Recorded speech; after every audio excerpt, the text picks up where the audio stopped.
There. Ali John, I'm not sure if you heard the question I just put to John. Perhaps you can address this. This is quite a win for the AK party, 9% above the election in June. Still, though, it is not exactly what the party had hoped for, as it does not give them the majority they had hoped for in order to change the constitution and in order to change Turkey into the presidential system that particularly President Erdogan had hoped for. What remains then of that, if I can call it that, dream for the AKP? That's exactly right, Andrea. Let's get some analysis on here. I want to bring in a guest, Ali Ünal, who is the Ankara bureau chief for the Daily Sabah newspaper. Ali, thank you very much for joining us. Now, I want to pick up on Prime Minister Ahmet Davutoğlu's speech he made in Konya earlier this evening. He said, tonight there are no losers, only winners. The democracy, our republic are all winners. We'll begin to build a new Turkey.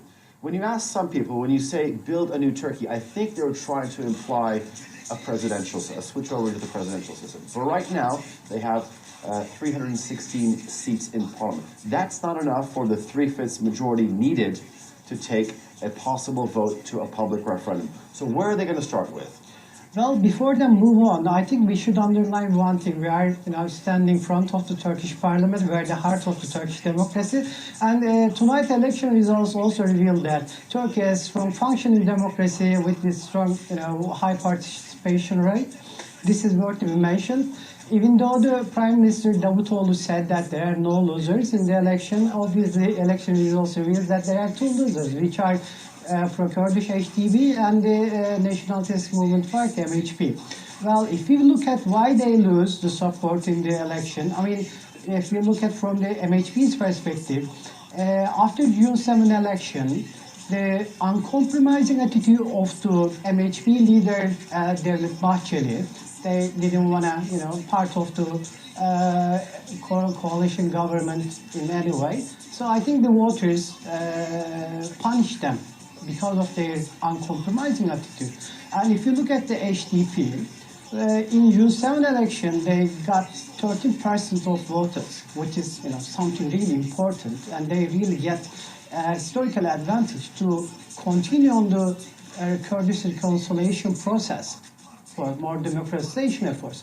However, they didn't lose this. They didn't use this chance. On the other hand, they also didn't distinguish itself from the terrorists. They, with their statement, they openly supported the PKK terrorists. And now we are seeing that because of this reason, because of they are not distinguishing themselves with the terrorism, they lost some of their voters. How they start, how they built the new Turkey or switching into presidential system, obviously it will be an issue. This is one of the things that promised in the AK Party's election manifesto.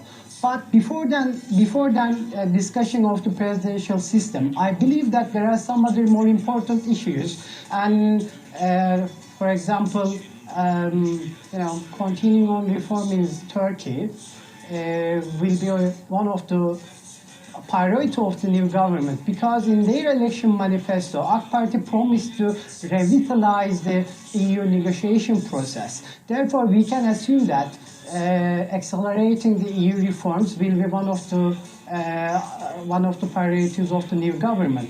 Also, AK Party is only the political party to solve country's age-old problems, like Kurdish issue, like Alevi's problem. And I also assume that the new reforms to solve the problems of the Alevi peoples will be also top of the agenda. I want to jump in here for a second. Security is obviously going to be a major factor moving forward. Although the AK Party did get the result it wanted, a single-party government it wanted 5 months ago, it's under very different circumstances. Turkey has been entered a new phase. It's been a victim of terrorism, of acts of terrorism.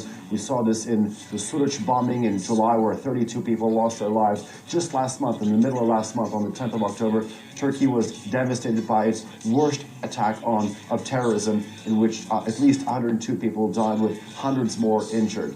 How is a single-party, AK Party government going to tackle or deal with the issue of security moving forward?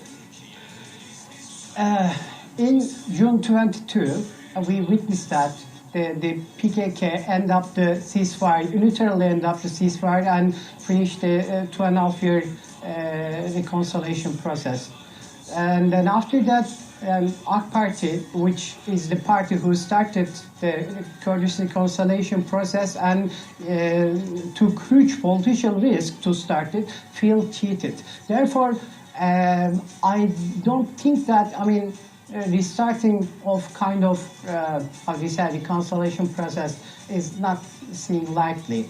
But in their previous statements, Prime Minister Davutoğlu and President Erdogan underlined that, stressed that Turkey only can start the reconciliation process if the PKK withdraw all their militants from the Turkish borders and bury their guns. I think this is the things to restart those issues, the restart reconciliation process. All right, Ali Ünal, we thank you for that analysis, and we'll be joining you a little later on in the evening. Andrea, I want to throw it back to you, but TRT World's extensive coverage of Turkey's elections continues throughout the night here from the Turkish Parliament. Back to you for the moment. Okay, Ali Can, thanks for that.